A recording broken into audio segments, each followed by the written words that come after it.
So, welcome you all for the Raaonline teaching program. I am Dr. Monica, your pediatric faculty. So, today's topic is going to be about enuresis and voiding dysfunction, which is the most frequently asked topic, both in theory and clinical examination. So, if you see, enuresis is nothing but the urinary incontinence. And voiding dysfunction is, there is some dysfunction in the child's urination, like whether they may be having some urinary disturbances while passing urine. So, in general, if you see, by 5 years of age, almost 95% of the children will be dry by day. Daytime continence will be achieved, and if you see, 92% of them are dry consistently throughout, like both day and night. Okay, this cutoff they have kept at 5 years. So, by 7 years, if you see, almost 96 of them are completely dry throughout, and by 12 years, this is almost 99% throughout. So, why they have kept this 5 years is that cortical inhibition of cortical maturation of controlling the voiding sensation is achieved by 5 years of age. And in general, if you see, the most common cause for the daytime incontinence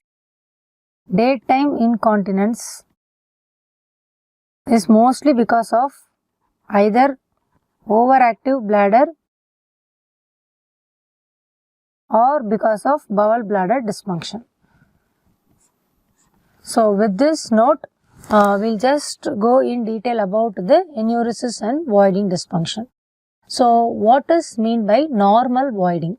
So, basically, for the filling phase to occur, mainly the sympathetic and the pudendal nerve mediated action should occur.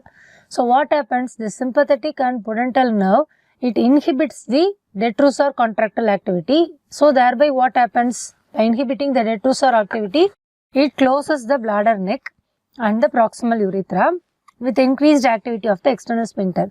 Thereby it holds the urine. So, urine storage that occurs.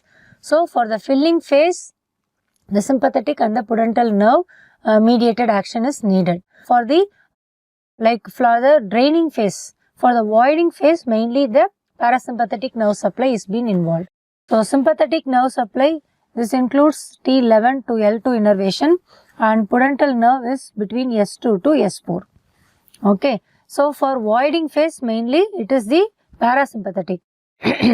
So, pudendal nerve, it is mainly, it is involving the bladder outlet and the internal sphincter level, and if you see, parasympathetic is mainly for voiding phase,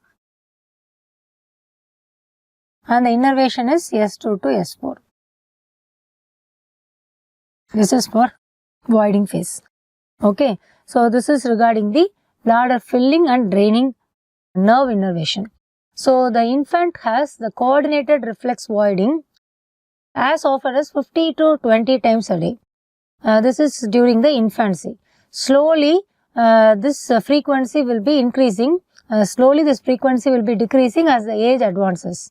So, over the time, what happens? The bladder capacity starts increasing. So, at that time, in the children up to 14 years of age, the mean bladder capacity can be calculated by the formula age plus 2 in years multiplied by 30.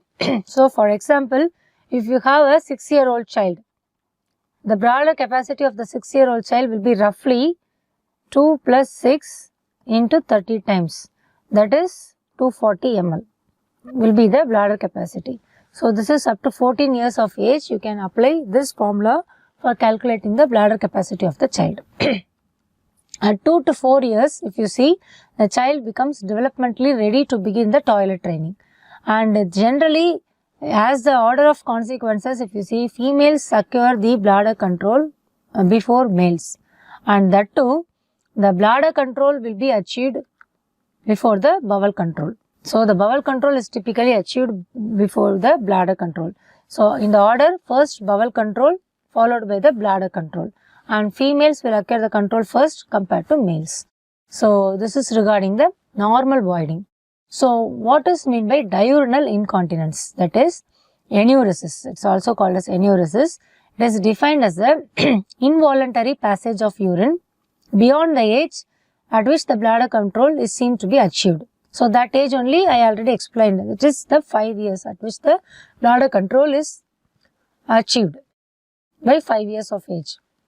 So mainly that enuresis is divided as daytime enuresis or nighttime enuresis or the nocturnal enuresis.